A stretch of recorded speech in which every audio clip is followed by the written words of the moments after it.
आई, ही नोकरी माझ्यासाठी खूप जरुरी आहे. जर त्या हॉटेलवाल्यांना माझं काम आवडलं तर माझा पगार वाढेल. मोठ्या मुश्किलीने मला ही नोकरी मिळाली आहे. तू जर अशी घाबरलीस तर मी इतक्या दूर त्या नवीन शहरात, नवीन जागेत माझं अजिबात लक्ष नाही लागणार. बरोबर, नाही घाबरणार मी. पण तू वचन दे की रोज मला फोन करशील. हो आई, मी कामातून फ्री झाले ना की पहिला फोन तुलाच करेन. बरं थांब, मी तुझ्याबरोबर काहीतरी खायला बांधून देते. तू रस्त्यात बसमध्ये खा. ठीक आहे आई, तोपर्यंत मी माझं सामान पॅक करते. ही आहे सीता, लाजवंतीची मुलगी. लाजवंती खूप गरीब आहे. नवऱ्याच्या निधनानंतर घरोघरी काम करून लाजवंतीने सीताला लहानाचं मोठं केलं.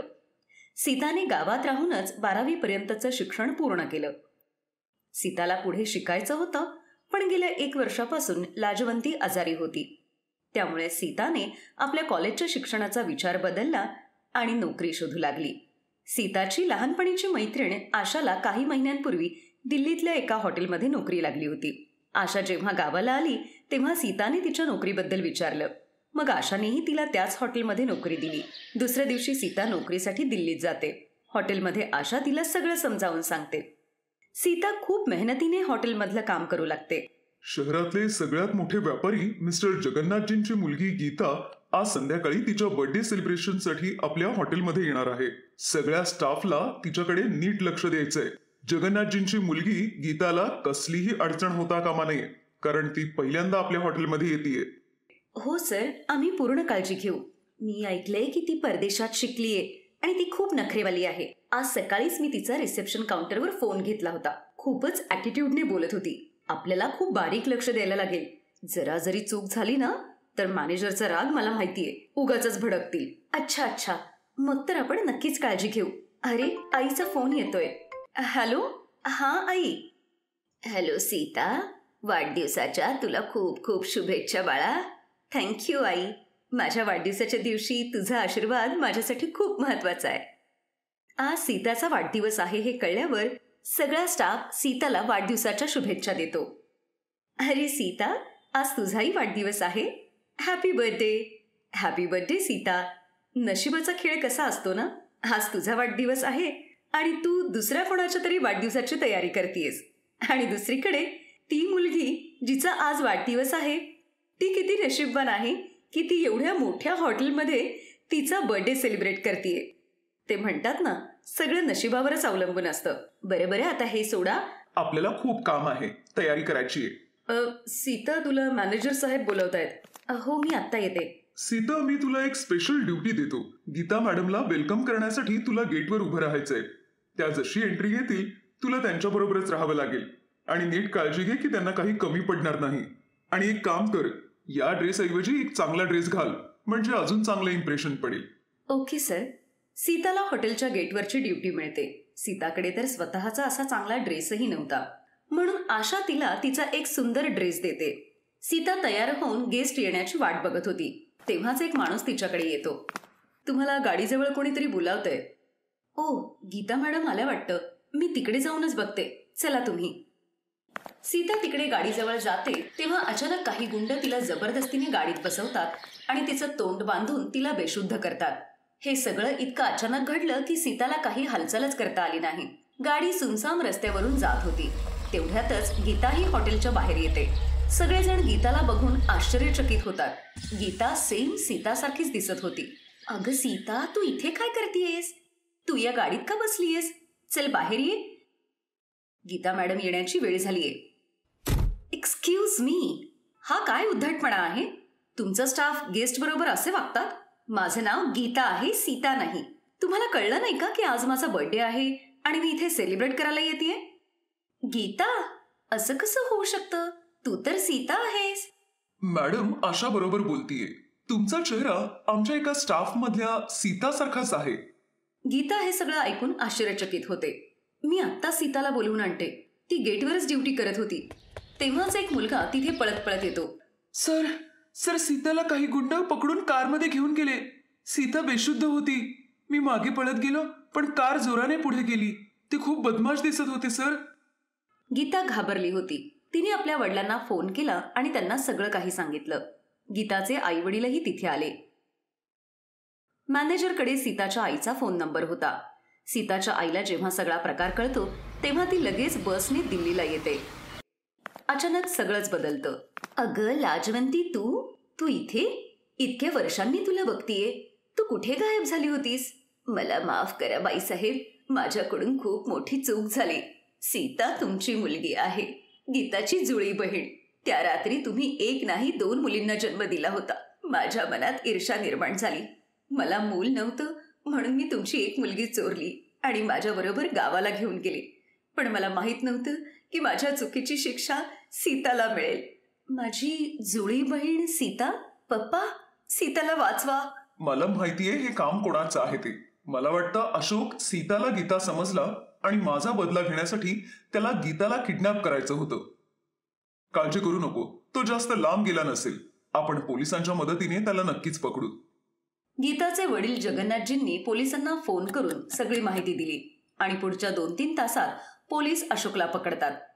सीता सही सलामत परत येते. जेव्हा सीताला सत्य कळतं की गीता तिची जुळी बहीण आहे आणि तिचे खरे आई बाबा जगन्नाथ आणि ममता आहे, तेव्हा ती खूप रडते. माझं बाळ सीता, इतके वर्षापासून तू आमच्यापासून लांब राहिलीस. सीता माझी बाळ. सीता, तू इतके वर्ष माझ्यापासून दूर राहिलीस. तुम्हा सगळ्यांना बघून मला पण खूप आनंद झाला. आणि आई, तू हे सगळं का केलंस? तू मला माझ्या आई वडिलांपासून दूर का केलंस? सीता आणि गीता एकमेकींच्या गळ्यात पडतात. मला माफ कर सीता, मला माफ कर. आता तू तुझ्या खऱ्या कुटुंबाबरोबर खुश राहा. मी तुला माझं तोंड कधीच दाखवणार नाही. मी कायमची निघून जाईन. तू कुठेही जाणार नाहीस. जे झालं ते लहानपणी झालं. मी लहानपणापासूनच तुला माझी आई मानलंय. मी तुझ्याशिवाय नाही राहू शकत आई. सीता आपल्या आईला मिठी मारते, कारण लाजवंतीने तिला लहानाचं मोठं केलं होतं. सीताला तिचा खरा परिवार मिळतो. सीताला जुळी बहीणही मिळते आणि ती आपल्या नवीन आयुष्याला सुरुवात करते. पारुल, मी आपल्यासाठी भाजी बनवलीये. तुझी भांडी घासून झाल्यावर तू पोळ्या कर. तू असं कर, दीदीला उठव. तिला कॉलेजला जायला उशीर होईल नाहीतर. काय, ही महाराणी अजून झोपलीये? हे भगवान, कसं होणार या मुलीचं? मोना, ए मोना, उठतीयेस की आता पाण्याची बादली होतो तुझ्यावर? ओ हो आई, उठतीये ना. का ओरडतीयेस उगाचच? मग बिना ओरडता तू उठतेस कुठं? चल उठ लवकर आणि पोळ्या करून घे आता. पोळ्या? मी का करू? पारुल कुठे गेली? ती भांडी घासतीये. तू का नाही करू शकत पोळ्या? अगं जरा तरी लाज बाळग. ती तुझी छोटी बहीण आहे, तरीही ती एवढं काम करते. कारण ती फक्त एवढंच करू शकते आणि आयुष्यभर हेच करत राहील. घरकामाशिवाय तिला दुसरं येतं तरी काय? आई, साधी सरळ गोष्ट आहे. मला या घरकामात अजिबात इंटरेस्ट नाहीये. आता मला कॉलेजला जायला उशीर होतोय. पारुलला सांग माझा नाश्ता डब्यातच दे. अगं पण असं कसं? तू थांब जरा. मोनिका आईचं बोलणं न ऐकताच तिथून निघून गेली. तशी मोनिका वयाने पारुलपेक्षा मोठी होती, पण समजुतीच्या मामल्यात पारुल जास्त पुढे होती आणि ती खूप साधीसुधी होती. दुसरीकडे मोनिका पहिल्यापासूनच बिनधास्त होती. बाहेर जाणं, फिरणं आणि मॉडर्न लाईफस्टाईल हे तिला खूप आवडायचं. म्हणूनच तिला पारुल अजिबात आवडत नव्हती. अरे, हे काय घातलंयस तू? अशी कॉलेजला येणार आहेस तू माझ्याबरोबर? का दीदी, या ड्रेसमध्ये काय वाईट आहे? चांगलाच तर आहे. खरं तर तूच तुझा ड्रेस चेंज केलास तर जास्त बरं होईल. आईनं पाहिलं तर ती खूप चिडेल. तू चुप ग, तुला काय माहित आजकालची फॅशन. तू असं कर, एकटीच कॉलेजला जा. मी माझ्या मैत्रिणींबरोबर जाईन. मोनिकाच्या अशा वागण्याचा पारुलला खूप त्रास व्हायचा, पण तरीही ती तिला काहीच बोलत नसे. यांचे वडील लहानपणीच देवाघरी गेलेले असतात. तेव्हापासून यांची आई सरलानेच घर सांभाळलेलं होतं. एक दिवस, अरे भाऊजी, तुम्ही या ना, बसा. अगं मोना, काका आलेत बघ, त्यांना पाणी घेऊन ये जरा. काय म्हणता भाऊजी, खूप दिवसांनी आज येणं केलं? हां, जरा कामात होतो, त्यामुळं तुझी आणि मुलींची चौकशी नाही करू शकलो. काय म्हणतेस, सगळं ठीक तर आहे ना? हो भाऊजी, सगळं ठीक आहे. आपल्या पारुलने यावर्षी पण कॉलेजमध्ये पहिला नंबर मिळवलाय. अरे वा, क्या बात आहे. खूपच छान. खरंच आपली पारुल खूप हुशार आहे. आणि आपल्या मोनाचं काय चाललंय?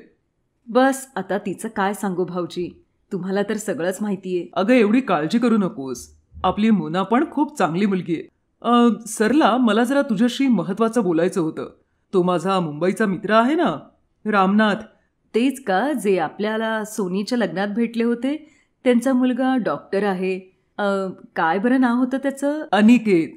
हो तोच आहे. खरं तर काल मला रामनाथचा फोन आला होता. त्याला आपल्याशी नातं जोडायचंय. त्याच्या मुलाला आपला जावई बनवायचाय म्हणतो. सरला आपल्या दिराला अजून काही पुढे विचारण्याच्या आधीच मोनिका पाण्याचा ग्लास घेऊन येते. ती अनिकेतला ओळखत होती. तिने बाकी काही जाणून घ्यायच्या आधीच तिला असं वाटलं की हे स्थळ तिच्यासाठी आलंय.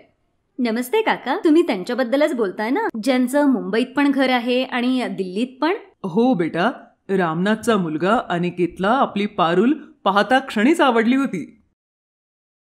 रामनाथ आणि वहिनींना पण पारुल पसंत आहे. सरला ती खूप चांगली माणसं आहेत. एवढा पैसा आहे पण कोणालाही घमंड नाही अजिबात. आपली पारुल राणीसारखी राहील तिकडे, राणीसारखी.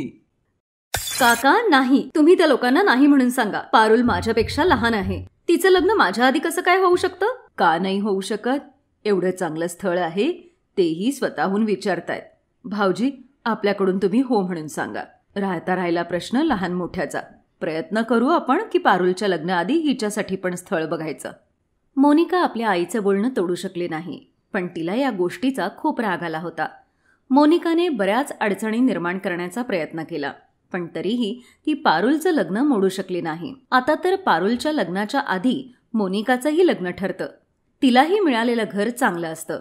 पैशांची काही कमी नव्हती.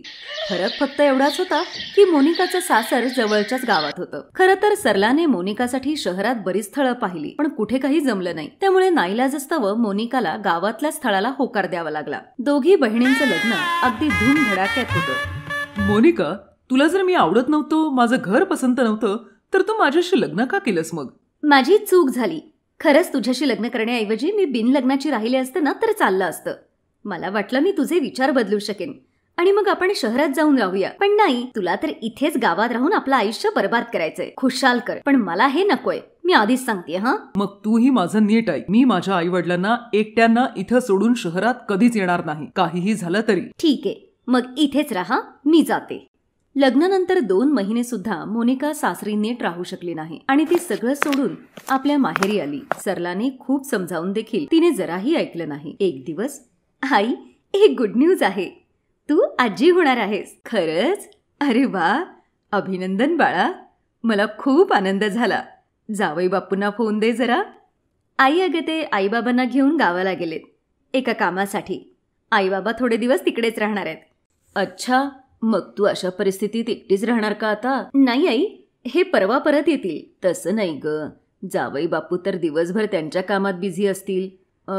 कोणाला काही वाटणार नसेल तर मोनाला पाठवू का तुझ्याबरोबर? तशीही इथं दिवसभर ती फोनवरच असते. माझं जराही ऐकत नाही. तुझ्याकडे आली तर निदान जरा चांगलं काहीतरी शिकेल आणि तुझी काळजी पण घेईल. ठीक आहे आई, तू पाठव दीदीला, काही प्रॉब्लेम नाही. मोनिका पारुलकडे आनंदाने आली, कारण तिलाही तेच हवं होतं. खरं तर ती पारुलला मदत करण्याऐवजी स्वतःच्याच दुनियेत रममाण असायची. अनिकेतजी, असं करा, आज तुम्ही क्लिनिकला जाऊ नका. मला इथे येऊन इतके दिवस झालेत, मला निदान मुंबई तर फिरवा. दीदी, आपण जाऊया, पण हा एक आठवडा थांबा. एकदा का पारुलचे टेस्ट रिपोर्ट आले की आपण तिघेही जाऊया. ही कशी येऊ शकते? नाही नाही, ही आली तर आपल्याला हिच्याकडेच लक्ष देत बसावं लागेल. मग आपण काय फिरणार? हिला घरीच राहू द्या, आपणच दोघं जाऊया. अनिकेत मोनिकाशी काही न बोलताच तिथून निघून गेला. तो गेल्यावर पारुल मोनिकाला म्हणाली, दीदी, तू वाईट वाटून घेऊ नकोस. ते काय ना, हे माझ्याशिवाय कुठेच बाहेर जात नाहीत ना, म्हणून. काय हे, उफ, तुझ्या बरोबर राहून अनिकेत पण असेच झालेत का? चला, काही हरकत नाही, मी एकटीच फिरून येते. मोनिका प्रत्येक बाबतीत स्वतःच चालवायची. तिला प्रत्येक गोष्टीत पारुलची बरोबरी करायची होती. मग त्यासाठी काहीही करावं लागलं तरी चालेल. दीदी, हा ड्रेस, हा तुला कुठे मिळाला? मग काय झालं? मला तुझ्या कपाटात दिसला, मी घेतला आणि घातला. आता तेवढा पण हक्क नाहीये का माझा? जर तुला आवडलं नसेल तर सरळ सरळ सांग, हा, मी चेंज करते. नाही, आता घातलाय तर राहू दे, पण लक्षात ठेव की हा ड्रेस घालून अनिकेत समोर जाऊ नकोस, त्यांना आवडणार नाही कदाचित. जर असं असेल तर मी आत्ताच चेंज करते. तसंही मला हा थोडा टाईट होतोय, पण तू असं कर, अनिकेतजींना सांग की मला असाच सेम ड्रेस घेऊन या म्हणून. फक्त एक साईज जरा मोठा मागव. मोनिका हळूहळू पारुलचं घर म्हणजे स्वतःच घर समजू लागली आणि मोठ्या थाटात प्रत्येक गोष्टीवर हक्कही सांगू लागली. पण एवढं सगळं करूनही ना ती पारुलची बरोबरी करू शकत होती, नाही आनंदी राहू शकत होती. पारुल, हे बघ, मी तुझ्यासाठी काय घेऊन आलोय. वाव, हे तर डायमंड आहे ना? पण याची काय गरज होती? माझ्याकडे तर आधीच एवढे दागिने आहेत. गरज असो वा नसो, मला तुझ्यासाठी गिफ्ट आणायला खूप आवडतं, हे तुला माहितीये ना. आणि तसंही तू तर आता मला माझ्या आयुष्यातलं सगळ्यात अनमोल गिफ्ट देणार आहेस. त्यापुढे ही डायमंड रिंग तर काहीच नाही. पारुल अनिकेतला मिठी मारते. जवळच उभी असलेली मोनिका हे बघून एकदम जळून खाक होते. त्याच वेळी ती ठरवते की तिला आता काय करायचे ते. मोनिका पारुलची सगळी ज्वेलरी चोरते आणि ते घेऊन गुपचूप घराबाहेर ती जाऊ लागते. पण त्याच वेळी अचानक तिच्या पायाला दरवाजाच्या आवारावर ठेच लागते आणि ती खूप जोरात खाली पडते. तिच्या ओरडण्याचा आवाज ऐकून पारुल आणि अनिकेत जागे झाले आणि ते लगेच बाहेर आले. मोनिका जमिनीवर पडून ओरडत होती. तिच्या लक्षातच आलं नाही की पडल्यामुळे सगळे दागिने जमिनीवर पसरले होते. दीदी, हे काय झालं? चल उठ, चल माझ्या बरोबर. पारुल आणि अनिकेतने दोघांनीही मोनिका बरोबरच जमिनीवर पडलेले दागिनेही पाहिले आणि त्यांना सगळं काही समजलं. पण तरीही त्यांनी त्यावेळी मोनिकाला काहीही विचारलं नाही.